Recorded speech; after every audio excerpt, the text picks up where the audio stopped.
Mr. President, I rise today to join my colleagues in marking a very solemn anniversary. A year ago, our former president, Donald Trump, and his big lie about the 2020 election incited a violent insurrection on our nation's capital and an attack on our very democracy. We must never forget this dark day in our nation's history. We must never forget the heroic work of the Capitol Police, the Metropolitan Police, and the National Guard to protect all of us and this institution and its critical work from that violent mob. We must never tolerate such an attack on our democracy and our democratic values. That disgraceful day led to the deaths and injuries of brave people in uniform, creating lasting scars for countless members of our community, and further opened the door to undermine our trusted democratic process for generations to come. I applaud the ongoing efforts of the House Select Committee, bipartisan in nature, to uncover the truth, to provide accountability, and to ensure that this never happens again in our country. But Congress cannot stop at making clear to the American people how January 6th came to be and ensuring those who contributed to this tragic attack on our nation and its institutions face the consequences of their actions. We must also act to protect the right of every eligible American to vote and to secure the integrity of our elections against partisan interference. Because the big lie hasn't gone away. Far from it. Across the country, Republican state legislatures are using it to justify attacking our democracy time and time again. In the last year alone, more than 400 pieces of legislation, bills, that restrict access to voting have been introduced in 49 of our states. And in at least 19 of those states, these measures have become law. In my home state of Wisconsin, the Republicans in the state legislature are willing to disregard the clear reality that Wisconsinites from across the political spectrum exercise their right to vote in record numbers in a secure, fair, and safe election in 2020.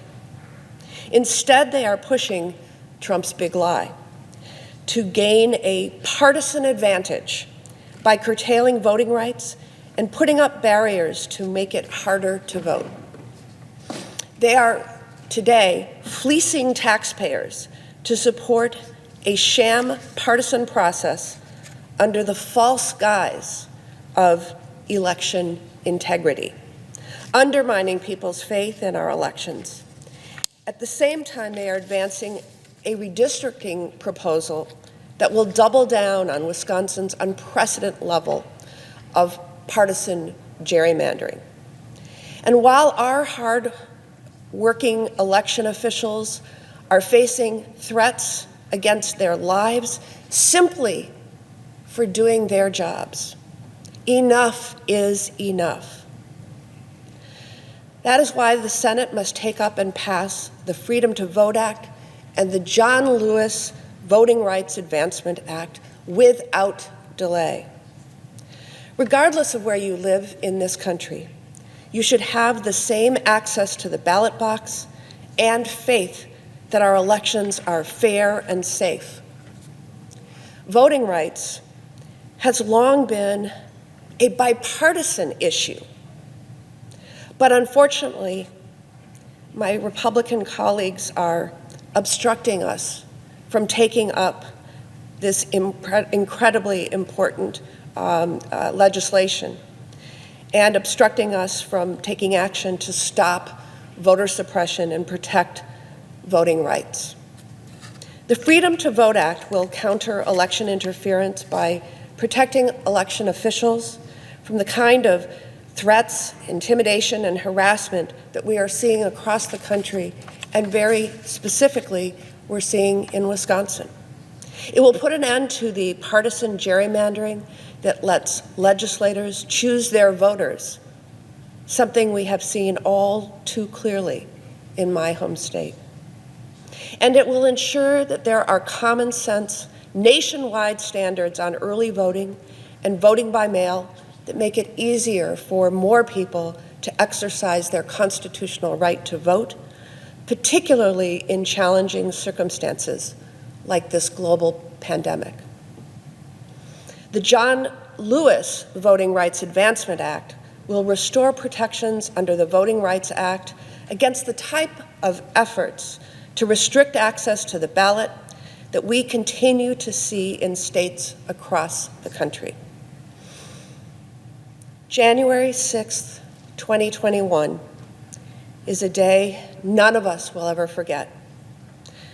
The images of insurrectionists assaulting our brave people in uniform, our seat of government and democracy, will forever be burned into my mind.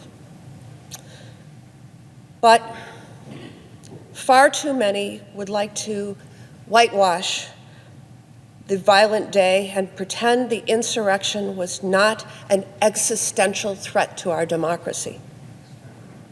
We have colleagues who have inexplicably and falsely said the violent mob was a group of mere tourists.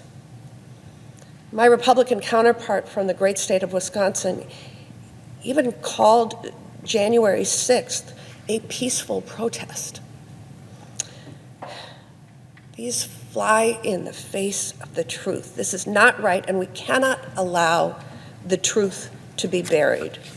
We must all condemn this insurrection in no uncertain terms, as well as the big lie about the 2020 election that drove the mob to desecrate this hallowed chamber. And we must honor and strengthen our democracy by passing legislation that puts an end to these ceaseless attacks on voters and the integrity of our elections. Mr. President, I yield the floor.